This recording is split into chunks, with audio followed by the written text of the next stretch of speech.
Right now happening today, a fight to preserve what's left of D.C.'s Chinatown. As a new hotel moves in, community advocates are sounding the alarm. In just over 2.5 hours, they will rally outside the Wilson Building. And that's where we find our Jacqueline Quinn this morning with more on what's at risk here. Good morning to you, Jacqueline.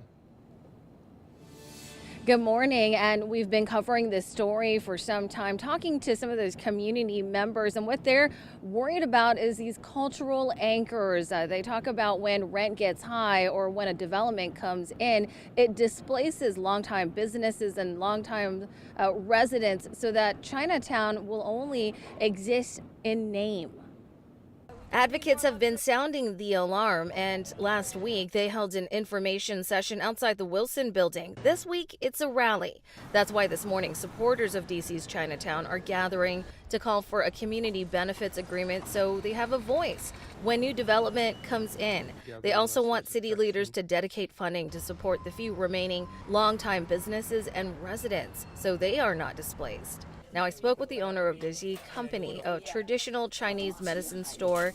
He feels with some support, Chinatown can evolve and stay rich in culture.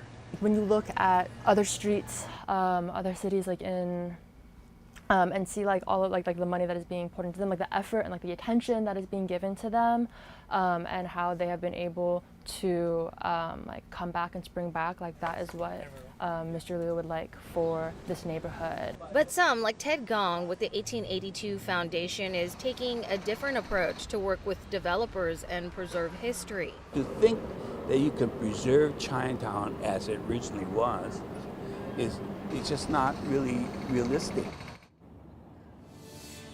Now, we reached out to the developers of this new hotel, and they tell us that they're going to work to preserve the history and tell the story of Chinatown through architecture and design. But some of these advocates say that it's going to be necessary to have more, again, to have something in writing. That's why they're going to be holding this rally today at 8:30 to work with the council to do exactly that, to work on that community benefits agreement. Of course, we're going to be staying on this for now live in downtown DC. I'll send it back to you.